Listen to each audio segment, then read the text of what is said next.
Thank you for everybody who stuck around for the 4:15 to 5:15 slot. We very much appreciate it. So yeah, we appreciated that. So I had a couple of opening comments. First, thank you all for joining. Thank you very much to USC for inviting me back to be a part of this and to be moderating. And I'm super excited to be moderating this panel discussion today with a cast of experts in a variety of areas of food supply chain. So we'll introduce ourselves. One challenge I want to throw out there, I've been here for the full 2 days. I think the many viral moments in this 2-day session, I think for me the most recent viral moment was the baby shit a lot. So I'd like to give the panel a challenge of try to come up with something that's as viral as baby shit a lot, because I really like that. I don't think she even heard my comment. So I'll introduce myself, and then I'll introduce the panelists, and I'll let them introduce themselves. So my name is Ron Volpe. My background is food supply chains, largely. So I ran food supply chains for Kraft Heinz for many, many years in many, many places. Then I moved to Australia and ran supply chain for Coles supermarkets in Australia for many years. And over the last 5 years, I've, as you may have heard when I asked a question earlier, I've been in the Danish traceability and tech space. And the last 3 years as Chief Commercial Officer for PSQR, which is a traceability software company. And I'll say one more thing about traceability, and I'll be quiet and hand it over. So from a traceability perspective, I'll talk about it. You know, we're at an inflection point, right? You've heard a lot about it from the last panel. There's a number of things putting pressure on supply chains, particularly food. Consumers are demanding traceability. Companies are finding out that there's a reason to have it to run their businesses better. Regulators, particularly in the EU, are driving participation. And then investors are starting to tip into it as well, looking at ESG performance. So that's my space. I won't talk about myself anymore, and I'll hand it over to my esteemed colleagues. Okay. Are you mic'd up, or I think so. Just yes. introductions Hello, of your, hello. you can say all you like about yourselves, yeah. Hi, my name's Kari Morris. I'm one of the co-founders at Martie.com. So Martie is an online grocery store that is stocked fully with surplus grocery. Everything that we buy is considered not sellable in a traditional channel. So if it's short dated, it's seasonal, canceled POs, label changes, that is the inventory we're bringing in, and we're selling that to our customers at 40 to 70% off retail. So we have sort of two value props. One is to our customer, where we're buying better for you brands. We're making those available at a lower price. So we really want to open that door for customers to have access to better for you foods at reasonable prices. So saving money. And the other part is saving food from waste. A big portion of these foods will sit in a warehouse and they'll get dumped. We don't want to see that happen. We'll act quick. We'll work with less than 60 days. We'll bring it in and we will sell it out to our customers. All the while educating that customer to understand what an expiration date really means. Not to be scared of it. There's things out there that are getting tossed for no good reason, and Martie's job is really to inspire people to save food from landfill, inspire them to understand and be educated about food waste and be a part of the solution. So happy to dive into that more and happy to be here. Thank you for inviting me. Glad to be here. I'm Marc Levy. I wanted to thank my colleagues for allowing me to join this collaboration between academia and business. I think it's a great forum, and it's awesome to be here. I've been fortunate enough to work in this industry for almost 30 years. I've been able to work within international logistics and be able to be part of supply chain solutions for many different companies, many different verticals. So I've worked with apparel and footwear. I've worked with automotive afterparts. And now I've had the pleasure to work with both furniture and food. So I have to say that I think that this topic, from farm to fork, I think the term farm can be used in many different ways. It's just kind of a catch-all for where the origin of any supply chain may begin, and the fork is the ending of where you're going to end up. So there is complexities in all supply chains. They all have their different nuances and all have their different ways of providing customers with ideas of how to move their supply chains efficiently. And everyone thinks that there's problems, and they do have problems. It's my job to try to find out what those pain points are and to work with customers to say where are we and how can we improve and become more efficient. All right. So I'm a late addition to this panel, but as the birthday boy, I think they decided to add me. So I'm Carl Mount. I've spent the better part of the last 40 years in food and beverage. And about 6 months ago, I decided to step out of Fortune 500 America into the PE-run or funded company world. And so now I'm the Chief Supply Chain Officer for a restaurant company called Zaxby's, primarily Southeast-based, 17 states, about 1,000 stores. Enjoying being able to add impact at a much smaller scale, and looking forward to still being part of the food and beverage community for a couple more years, maybe. All right. Well, thank you everybody for joining us. I'm Milena Bursztyn. It's actually wonderful to be back at my alma mater. I'm a Marshall alumna, 08, so fight on. I have spent the majority of my career at early stage startups across different industries, but over the last 5 years, I've been mostly focused on food and agriculture technologies as an investor. I look at mostly upstream to midstream innovation happening throughout the food value chain, and I'm excited to share more insights and be in the company of wonderful colleagues, and hopefully you'll get to learn a little bit more about what is happening at the early stages with innovation for supply chain. Thank you very much. So I'm not doing email. I'm reading my questions off my phone, not on paper. So if you see me looking at it, that's the reason. So my first question, and Carl, I'll start with you. There was a quote in 2020 Harvard Business Review on complexity. It was an article called Taming Complexity. And it talked about managers may prefer simplicity over complexity, but the truth is that complexity is increasingly necessary for viability and competitiveness in today's unpredictable business environment. How do you reach the right balance of complexity and not let it be overrun by lack of understandability, lack of manageability, and unpredictability? So how do you manage that, understanding what to do with the complexity that you need to have? Well, I think the thing, and I've, so Starbucks before I went to Zaxby's, and then Yum Brands before that. So pretty much all restaurant type companies. Starbucks a little bit differently. You heard from Evelyn today, CPG and those kind of things as well. I think from a supply chain perspective, what I always look at with complexity is I try to segment a supply chain into various looks at the supply chain. So you might have a segment that's far more complex that needs to be managed one way, and another segment in your supply chain that's actually very straightforward. Maybe you're really interested in that being really fast moving, lower cost, those kinds of things. But most restaurant companies, and I'm in a QSR, quick service restaurant business now, the way we attract traffic is through limited time offers. So you're gonna want something that's gonna excite that customer to come to your restaurant. Maybe they've been there before and they have their normal menu item that they order, but you're gonna twist it up a little bit. You're gonna add a new sauce on it. You're gonna add a different Frappuccino that you're gonna launch, unicorn Frappuccino or something like that at Starbucks. And that supply chain needs to be super nimble, super fast. It might be higher cost and create a whole lot more complexity because of the speed to market that you want to get it to. So I've always looked at it and splitting it up the complexities based on running it differently and then ring fencing the activities for each of those segmentations. Great. Kari, I don't know as much about your business as I should, but I'd like, just curious, what kind of supply chain complexity is in your business and how do you deal with it? So many. I was actually just thinking about that little limited time offer. Well, we have a lot of those. We have them daily. And so we do have this sort of FOMO that happens daily, and it's a big driver to our site. It's a big way that we keep customers engaged and coming back because we are buying sort of the dribs and drabs, right?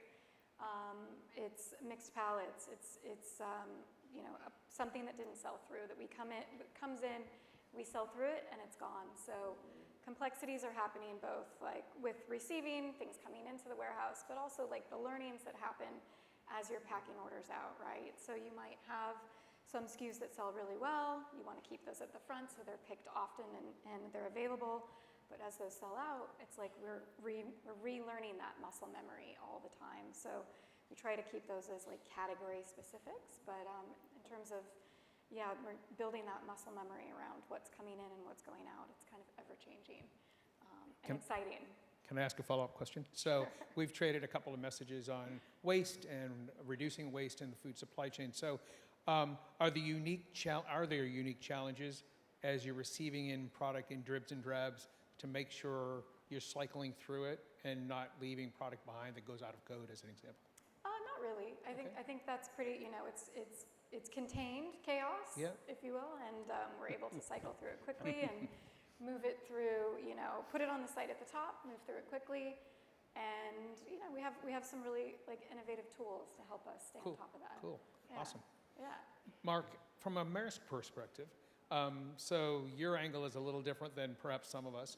From a Maersk perspective, what are the food supply chain related pieces of complexity you're dealing with that are unique versus other industries? So for one particular customer that I deal with, it's having 3 separate food products. So we have 3 different temperature ranges. We've got frozen, chilled, and ambient. And those go out directly to each store each week with 2 different purchase orders. So we have to be able to manage all 3 of those temp zones within outbound trailers. That's been one of the main challenges that we've had, is finding the right balance of equipment and the temperature zones. And then for this particular customer, it's also about sustainability. So we have to be able to measure, what the carbon footprint is of those outbound shipments to make sure that we're meeting some targets that they've provided to us. So I think that's one of the complexities that I've dealt with in food that I didn't deal with in other products. But it's very interesting and it's quite challenging. And so we're going through different scenario builds to see how we can do this. In some cases, we're moving product as far as 1,500 miles. So we have to make sure that we can maintain those temperatures. And how do we trace that to make sure that we're keeping those temperatures? And then, of course, the drivers have to make sure they're switching the balance of the loads to make sure those temperatures maintain throughout the whole cycle. So now we're looking at some new center of gravity studies where we're thinking about how we can add a 3rd warehouse into the mix so that we reduce the number of miles that we're driving, reduce the cost, and also reduce the carbon. So it's a unique combination. Carl? If I can just add a comment to the cold chain custody comment. As an end user of that food and customer facing, integrity of the cold chain and custody of the cold chain is one of our highest priorities. We can kill people if we don't have custody of the cold chain. And ultimately, providers like Maersk and other food service providers, the technology around cold chain has come leaps and bounds in the last couple of years, but that is such an important piece of our food supply chain. Marc, can I ask you a follow-up question? So your comment about sustainability measures, are the requirements that you get in terms of reporting different by customer, or are they consistent? Are they driven by Maersk, or could you have 10 different kinds of measures that you're being asked for by customers of yours? So measurements and KPIs are certainly important. We need to make sure that, and they are customer driven. Our customers will tell us what the requirements are. In terms of how we measure that, I think there's different standards, and I think that needs to be addressed. I think there are some standards that need to be more uniform. If you ask 3 different companies about what the sustainability footprint is for that particular shipment, you might get 3 different answers. So I think that there needs to be some standardization there, and we're looking to help drive that. Maersk is a leader in some of these areas, but we look for collaboration to make sure that we've got the right numbers and we're reporting it correctly, so that customers and companies can feel good about what they're telling their customers in terms of what their global footprint really is. Good, thank you. And I shared with my panel that I like to think I'm a collaborative moderator, so this is a good example right now what I'm going to do this, which is, Milena, I have special questions for you because you come out of the investment community, but if you'd like to feel this one, feel free, or I can give you another question. It's kind of like, it's like a game Sure. show. Pick a question you'd like Go to have. ahead, go ahead. All right, I'm going to give you a new one. Ready? Here it goes. So you come from the investment space. I'm guessing in the post-COVID world, the focus on finding new technology to manage complexity is increasing. Certainly I see it in the food supply chain. So just wondering, what kind of companies are you looking at without revealing anything that's proprietary? And is it, how are they related to the managing of complexity in food supply chain specifically? Yeah, that's actually a great question. From an investor standpoint, and at Newtype Ventures, where I'm a principal, the way that we think about supply chains and future-proofing supply chains is that inevitably there will be a lot of complexities, right? Supply chains are now global, and companies need to manage these supply chains in a very efficient and cost-effective way. So some of the things that I'm very excited about is, given this fact that supply chains are complex, are there any technologies that will simplify how we manage these complex supply chains, right? And we're looking for a few things. It's technologies that will enable us to trace where our food comes from, starting from the first mile all the way to fork. Awesome. It is technologies that will enable us to figure out the sustainability metrics around how we're growing and producing our food, because customers and frankly corporates are increasingly caring about ESG and sustainability metrics around food production and food consumption.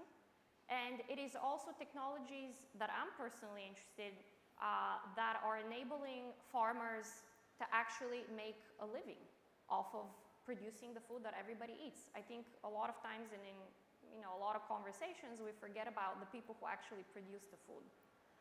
And so, given all these, three different pillars to supply chains, what I'm very interested in is digital twins of supply chains, right? Think of it as the Bloomberg terminal for a very complex supply chain. When you think about the farm, there's human beings involved in food production, there's robots, there's drones, there's now autonomous tractors, not only harvesting food, but harvesting data every single time they walk through the field. When you put through whatever harvest you have through the transportation supply chain, whether it's the cold chain, whether it's, trucking the food from place to place, there's a lot of data that can be captured there.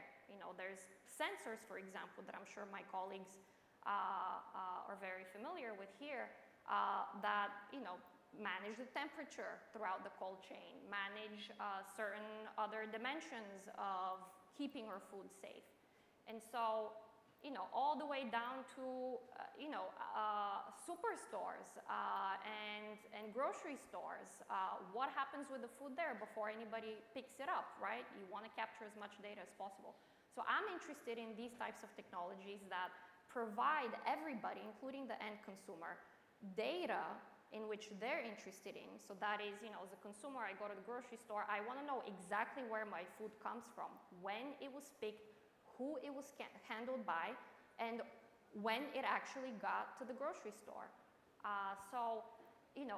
Bloomberg terminal of supply chains is what I'm after, and digital twins of supply chains is what I'm particularly interested in. There's a lot of work to be done. We're starting to see different pieces of that emerging from a technology standpoint, and startups are starting to think more holistically about the supply chain, not just solving for one particular aspect of it, but the supply chain is global, it's complex, so how do we narrow all of that information and data into one place so it can be actionable and the right decision makers have access to that data at the right point? So I could talk about food traceability all day long, so I'll only ask you one follow-up question though to that, which is, in the US, there's, and you may all be aware of it, FSMA 204, which is the new FDA regulation that's driving a significant change in what products need to be traced. And there's a whole food traceability list that's really expansive. It goes into effect January of 26. And one of the discussions that's happened over the last 3 years while this is being vetted and again, I could digress and talk about this, but I'm not going to. I'm going to resist that. Is the fact that somebody's got to pay for this to happen, and the reality is that there's an inequity, if you will, in the supply chain, and that the people at the front end of that supply chain, think growers, may not have the wherewithal to pay for that, while the guys that are making the biggest profits are at the end of the supply chain may not want, and I've heard it from multiple CEOs in the food industry, retailers who have said, we're not going to pay for it. So this is something I've been facing into, and we've been facing into. Just curious so I love what you said. I think you're right on. And has that come up in terms of this is required for various reasons, whether it's FSMA, whether it's EU regulations around sustainability, but who's going to fund that and who's going to pay for it? Is that a conversation that you had to dive into? Yeah, of course, it's an ongoing conversation. It's not just, because we have policy coming into place rather soon, but it's been a long conversation, and it's known in investor circles and, across industry folks that farmers don't really make a margin. So we can't squeeze them any further. And if you think about what else they're facing with climate change, with emerging technologies, with responding to changing consumer preferences in what we want to eat, that's a lot of pressure on these people. So they won't be able to cover these costs. The easiest solution, of course, and what we've been doing is passing the cost to consumers. That's where it but ends. we already know what's happening with consumers as well. Everyone's facing inflation. Cost of living has gone up. It's not just housing, it's food. So everybody is feeling it. And until all decision makers and stakeholders get around the same table and talk about this openly, I don't think we're going to get anywhere. We're just going to shuffle, the costs around. Well, you cover it, and the consumer will pay for it. But that's not a sustainable solution moving forward. It has to be equitably divided up throughout the food value chain, where everybody, of course, makes a living and sustains their business without necessarily hurting the people who are producing the food or folks who can't necessarily afford the food that they would like to eat. So I don't have a solution for you here. It has to be a combination of industry, investors, innovators, farmers, and policymakers coming to the table and figuring out solutions that make sense.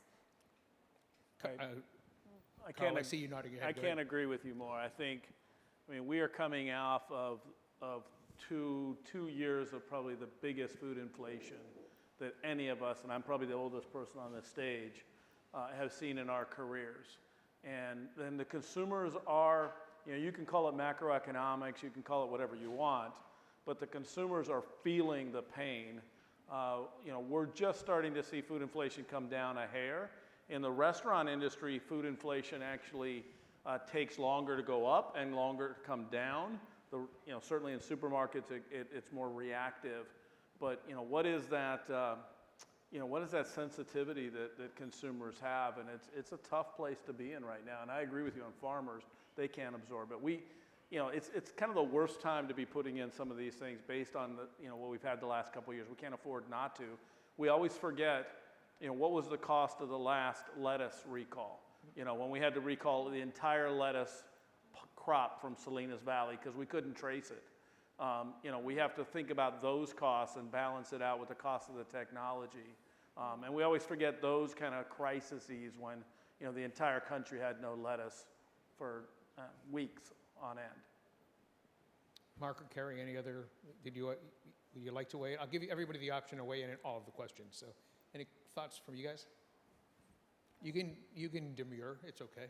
I'll go on to the next question. No, it's fine. But I can't resist. I'll say one more thing. So the other thing, though, I'd say is I do think that at some point this cost is going to flow to the consumers. I don't see how it's not, because what's going to happen, I'll give you the example. The CEO of a huge global food retailer said to me several months ago, we will not pay for traceability. We will make our suppliers pay for the traceability.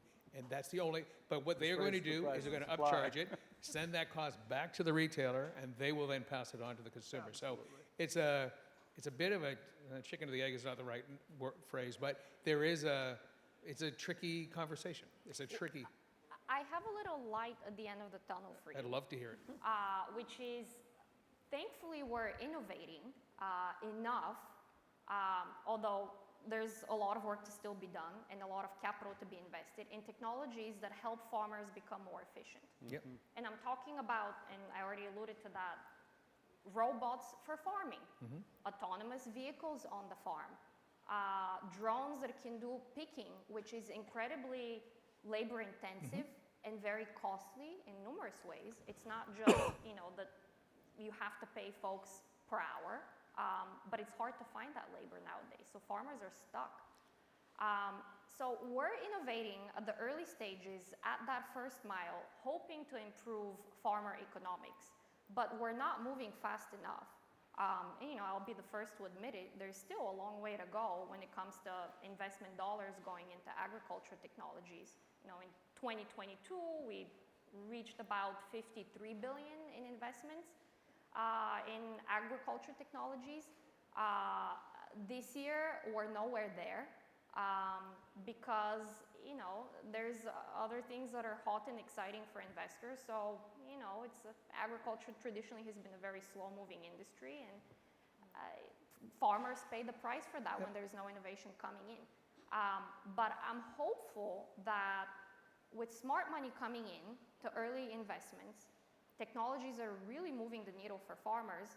We may be able to help them absorb some of these costs with traceability. And if we're smart enough to build technologies that can do a lot of that traceability automatically, whether it's through sensors, from the ground all the way to fork, or, depending on where you want to cut off the supply chain, that makes traceability much cheaper. And we don't necessarily have to have these conversations with the middleman who's going to absorb the cost, and we don't have to put extra pressures on consumers and farmers. So I'm hopeful that there is a light at the end of the tunnel. It's a matter of, we got to get the investment in the right technologies, and we need to have the right people and decision makers actually adopting these technologies. Last point, and then I promise I won't say another word about this. The other light at the end of the tunnel I'd highlight is I think we need to change the narrative around why people or why companies need to do traceability. Planet Tracker, which is an industry body that does a lot of studies around food, did a study last year called Traceable Returns, 70 pages. But what it showed was there's a significant and tangible ROI for companies to do traceability that has nothing to do with food safety, nothing to do with regulation. It just helps them run their business. And it went line item by line item. I shared it with somebody earlier. They asked me about it. But I think if we can change the narrative to say it's good for your business to do this, and that there's a ROI to that investment, I think that could be helpful too. So that's the traceability conversation. Sorry, I went on and on. Next question. So from a people perspective, we heard a lot about human capital this week. Managing complexity and managing the technology that we need to manage complexity sometimes requires a different profile of people within our supply chain organizations. So for all the group here, are you seeing a need? How are you addressing the need for people who can manage complexity? Is it changing how you're hiring and recruiting? Just an open question for the whole group. So I would say from a restaurant perspective, a supply chain in a restaurant is really two things. It's sourcing and procurement. Those are the same thing. And then it's logistics management. And normally that's done by a 3PL on your behalf, so that you're not usually running those yourself. So, in the day, kind of when I started in this business, sourcing and procurement were called buyers. They just went out and bought shit, kind of like diapers. And that was their job. You had to negotiate a little bit. You had to know a little bit about contracts, and that's what you were doing. I don't have anybody in my organization that's called a buyer anymore. That is an obsolete term, in my opinion. And what I have now is category leaders. And a category leader is somebody that one, understands how to source, understands putting together strategies, understands the analytics and the insights into a particular group of normally similar commodity-based items, that's developing a strategy for how they're going to go about that category. And so that takes, you know, a whole view into not only analytics and insights, the ability to communicate with your marketing teams. You heard the S&OP folks talking. You become much more of a risk manager because ultimately you're balancing lots of risks. Financial acumen is huge. We convert a lot of finance people to supply chain sourcing folks. And then in the logistics, it's a lot of the similar kind of things, and you treat logistics just as a category as well. It's just a separate kind of category. So that's my thoughts on a few highlights. I'm sort of thinking about how it pertains to an online store and sort of the levers that we have, both with like bringing product in, but then making sure it moves quickly. Being online, being direct to consumer, we're so involved in the data that's happening on the site and how people are buying. Our marketing team, small team, is so involved in what the warehouse is doing, and those two things have to communicate on a daily basis. It's like, you know, this ship that's moving and you move one lever and you watch how something else is affected.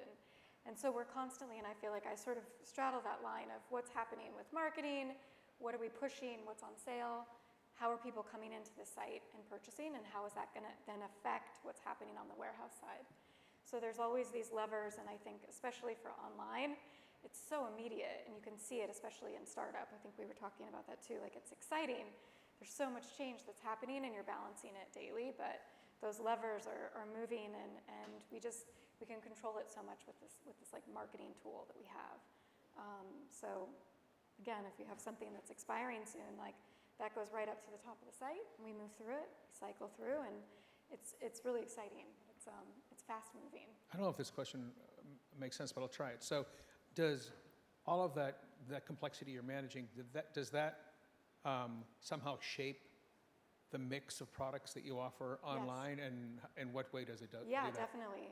So we're thinking about how do we get the most bang for our buck? How do we get our customer to spend as much money with us as they can and still keep it in one box? Because the minute we go into two boxes, the math changes, right? So what do we buy? How do we get things that have longer shelf life, that are not, food that's going to expire in weeks? So we started adding some bath and body. We started playing with, some comic books and bath bombs, things that we can raise that average order value, still get people to come back, buy again, ship that one box out, and sort of keep things intact so that the model doesn't break. So yeah, adding in smaller items that have higher price points allow us to sell the chips, the things that people are like, I want those chips, but I'll also get some soap, right? So constantly battling that. Follow-up question for you. So interesting. I'm thinking back 10 years ago when I was at Kraft. So we had something called efficiency bracket pricing, and what it really was about is incenting customers to buy in quantities that minimize the cost of us to ship it to them. So is there some version of that you're thinking about in terms of discounts to buy full boxes versus partial boxes? Yeah. We want to sort of, we're always balancing that, right? Every day is it an opportunity to go in and look at how have we set minimums? How have we set maximums? I want somebody to buy, if it's 99 cents and it's small, I want them to buy 6 of them. If it's a case pack of sodas, I don't want them to buy more than 1. So we're constantly changing those levers and incentivizing people in different ways. Interesting. Any others? I don't know if you remember the original question, because Milena, anything to know? Yeah, I actually, from an investor standpoint and looking at some of my portfolio companies that are focused on innovation for the supply chain, when it comes to talent and the skills that they're looking for, to Carl's point, it's no longer finance backgrounds that we want in these positions, but we now want software engineers, right? Looking at supply chains and building solutions for supply chains. We want data analysts and scientists who are mining enormous amounts of data that we're capturing throughout the supply chains and, again, complex global supply chains. So the skill sets are also evolving with innovation and with technology. And they're no longer the traditional skill sets. And I know there's a wonderful program here at USC helping students think about supply chains and what it means for supply chains in the digital age and what skills they need to build. So I'm hopeful that there's talent coming through the pipeline, and they're thinking about it from a different perspective that, hey, if you have a computer science degree, you have a shot at, working with supply chains. Or if you're a data scientist, you have an opportunity to mine that data and analyze it and provide actionable predictions for folks who can act upon those insights. So a lot of work to be done, and a broad spectrum of skills are needed now to solve for some of these complexities. Ron, the one thing I'll add to that too is it's, again, 40 years in the food and beverage, it's always paid my bills. Up markets, down markets, and it's not the sexiest industry to be in for sure. I have students all the time that come and say, well, I want to be in semiconductor, I want to be high tech, I want to be this, I want to be that. But you know what, it's a need that everybody has, and there is as many problems to solve in this industry as there would be in any other industry out there, and it's a great industry to be in. So think about it. Don't sell yourself short, Carl. You're making it sexier yourself. So don't. Don't in a whole different kind of way. I know. This was not on my list of questions, but I picked it up listening to the last panel, which was excellent. Which is, although we have global supply chains, the reality is that regulatory action and regulatory, the landscape is shifting geographically, I'd say. And the one that comes to mind is EU with deforestation legislation, DPP, digital product passport, and a number of other ESG-related pieces of legislation. How are you managing the fact that although your global supply chains, the requirements may be different geography by geography in terms of regulatory requirements?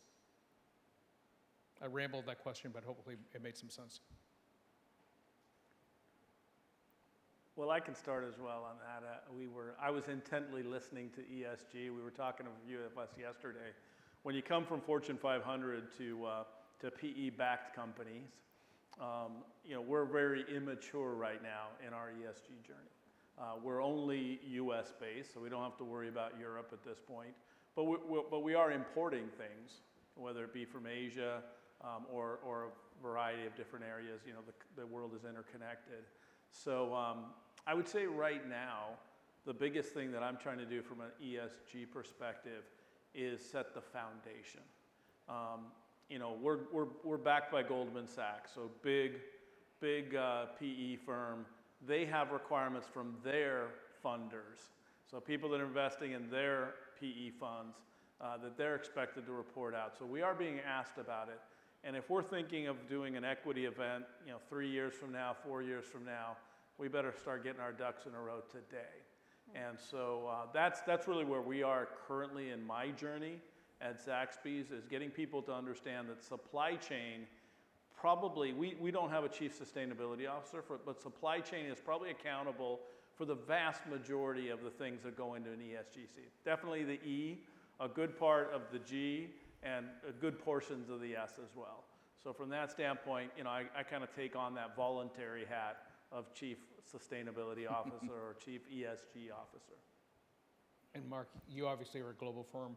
How does Maersk manage the fact that their regulations may differ geography by geography that you're working in? Yeah, I think that in terms of and everyone knows, people just automatically kind of go to the fact that Maersk is a ocean service provider, and everyone knows that ocean freight may not be the cleanest form of transportation. And as Josue said previously, we're now in the lucky position to have invested in these green methanol vessels that are coming on board. So we realize that we're part of the problem, but we're also trying to become part of the solution as well by taking on some of these opportunities. and getting more green. I think that all of us, of course, have a role to play in this in terms of making sure that we do our part. So it's a collaboration between industry, but I also think that it's the consumer themselves that's driving that, right? They want to make sure that they understand that we're doing our part, we're being good corporate citizens, and we're delivering what we can in the most sustainable way. So the investments keep happening, and we'll continue to do those. We're doing those also in our warehouses, where we're looking for more sustainable fuels to actually run the warehouses. So we're very conscious of the refrigerants that we use. Some of our customers are driving that for us. So even in the lighting that we use, they want to make sure that we're using all LED lighting, so that we're constantly looking at that from an ESG perspective to make sure that we're making sure that we move forward in that direction. And I think it's the consumer ultimately that drives that behavior. Okay. I would just add, we've been in market for 20 months. We're very much still getting our footing, and the way that we think about ESG and Martie is really built on that, right? Yep. Our whole model is saving food from landfill and helping people save money. We're taking on initiative to bring on food stamps. It's really important that we are for the people, right? Yep. That what we offer is available to all. And we really see our role in it is to educate the consumer and really empower them to be a part of the solution. Interesting. And that I think is like the biggest role we can play right now, is really bringing that to the forefront of the experience on our site. In every transaction, you're getting a high five for how many pounds of food you just saved, and how does that translate into carbon emissions, water, XYZ. So like really just kind of paring it down to like some very digestible pieces of information that the customer can really own and feel good about. That's awesome. Milena, I had a related question. So in terms of where you're investing and opportunities you're looking at investing in, is it shaped geographically? And what I mean by that is, food tech in Latin America is quite big. So does Latin America look different than North America, look different from Europe? Is there that kind of a cadence to your work? Yeah, there is. So I invest here in the US in food and agriculture technologies, in Latin America, and also in Africa. And yes, to your point, there is a difference in technology trends and also needs and opportunities that I'm looking at. For example, in Africa, agriculture is a huge sector, and in Latin America as well. Agriculture in many countries there powers their GDP. So it's a very important sector. However, in Africa specifically, and I don't want to generalize, but in some of the countries that I particularly look at, Nigeria, Kenya, to an extent Ghana as well, there are huge challenges because there's a lack of infrastructure. And, I won't name names, but one of my portfolio companies is in the business of working with farmers to source produce, including meats, and supply to corporate customers, grocery stores, and consumers. But the problem for them is that the infrastructure is so bad, it's very costly to transport all of this food. And there's a lack of a cold supply chain. Yep. So there is incredible amount of capital that has to go into building out what we here take for granted, established networks of roads, trains, and other methods of transporting goods. And so, it's expensive, and not many investors want to take that risk, but the opportunity is huge at the same time. Think about Nigeria. It's one of the fastest growing populations. By 2050, it will be the most populous country in the world, and folks need to eat, right? So the opportunity is huge, but we're starting from scratch. And the appetite of early stage investors for technologies that may be too advanced for the local context is just not there, because they understand, hey, there's a lot of work that needs to be done, a lot needs to be built in order for these technologies to, one, be feasible, and to adopt it. So that's a huge challenge for some countries.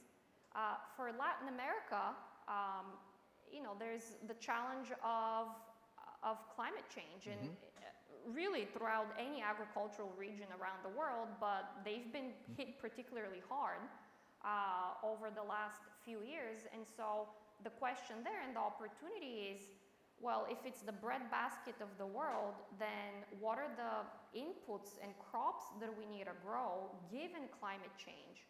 And how quickly do we need to innovate there?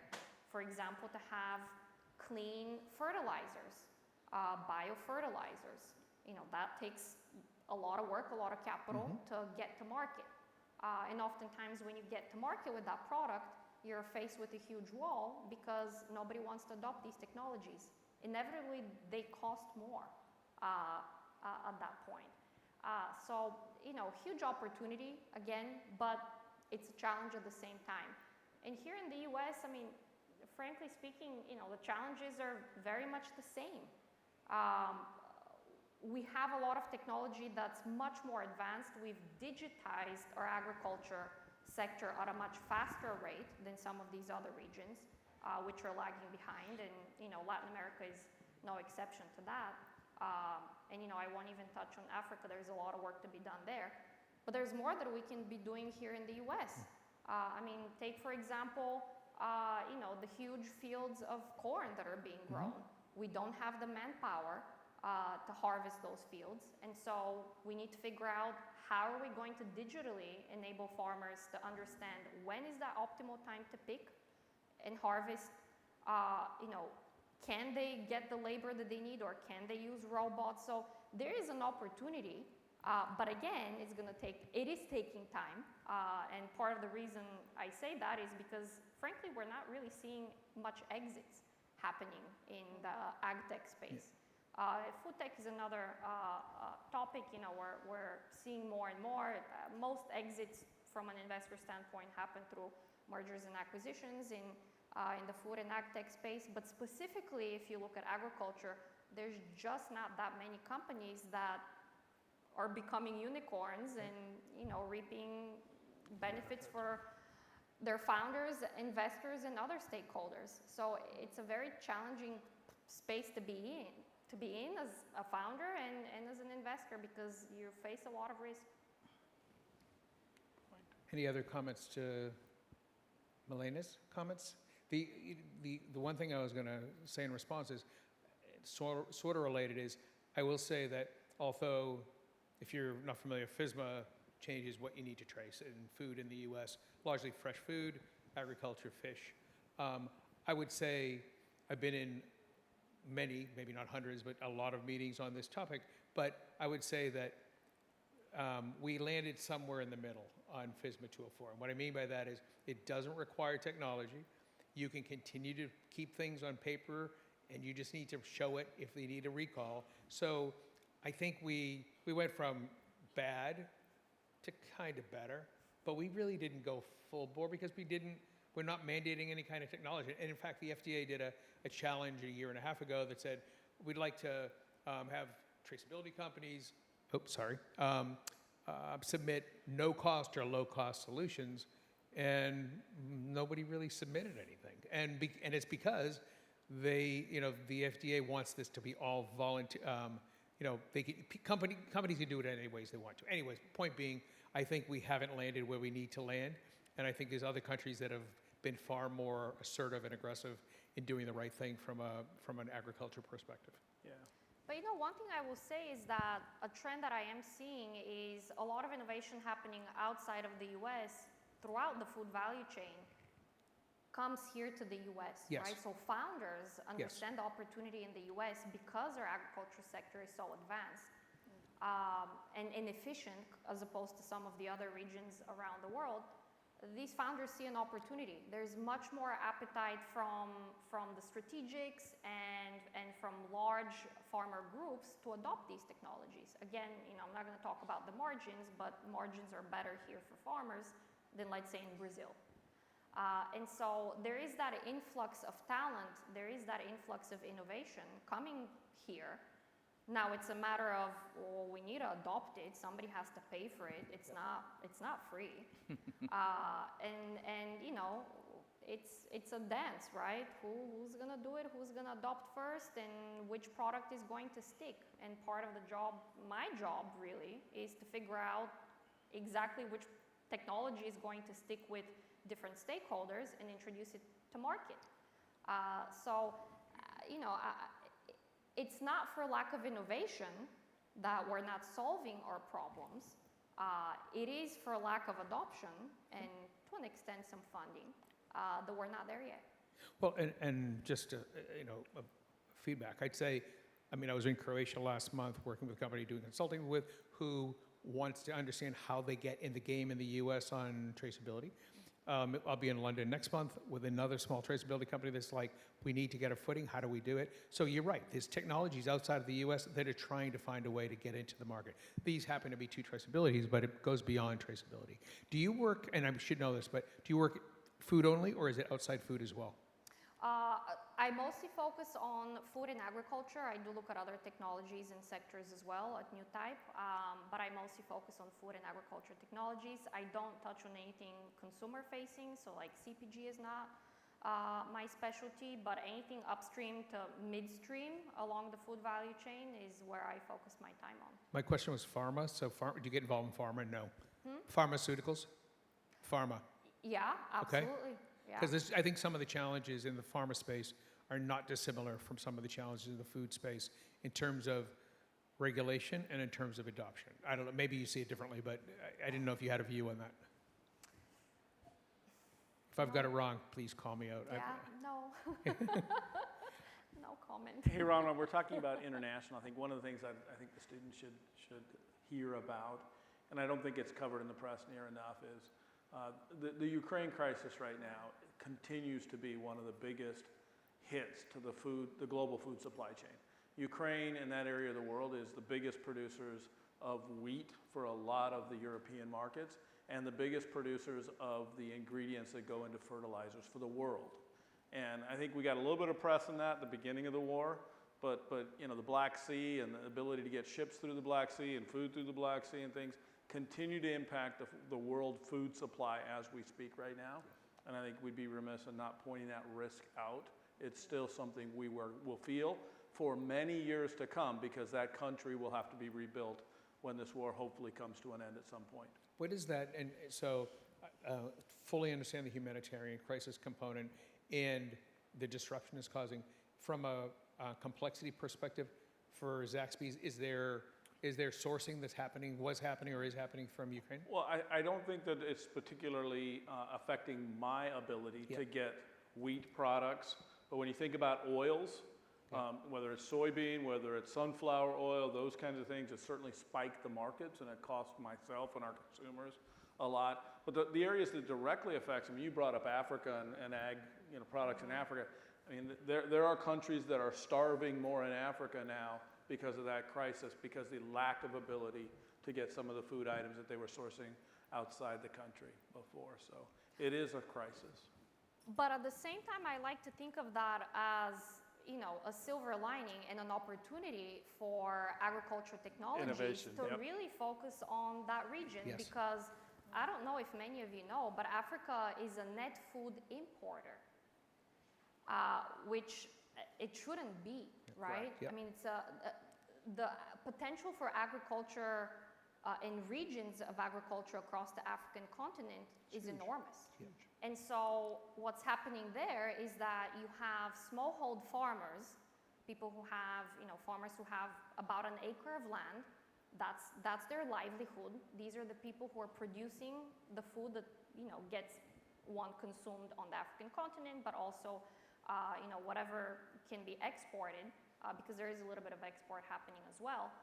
But they need support. And so with the extra pressure from the geopolitical risk, there is an opportunity for technologies to come in for financing organizations. And I'm not just talking about, investors like myself, but, microfinance organizations to help provide bridge loans for them to be able to scale their small operations. It's loans to allow them to get the latest hardware pieces that will enable traceability, right? It's the sensors, it's the robots, it's all of that technology that exists and that we use here in the US, we need to get it there. So I'd like to think that there is an opportunity, but again, that conversation about that geopolitical conflict is so big, and what we're reading in the news is that yes, food prices will go up, but we actually can do something about that and future-proof that food supply chain in Africa, locally on the ground. Agreed. I'm looking at the clock, we've got 3 minutes left, so before I won't open up to another question, but any last comments from anybody in the panel that you'd like to get across to the audience on complexity and what it looks like for you guys? Sure, I'm happy to just share an additional thought, which is despite the fact how complex supply chains are now, they will increasingly become more complex because we're facing huge risks.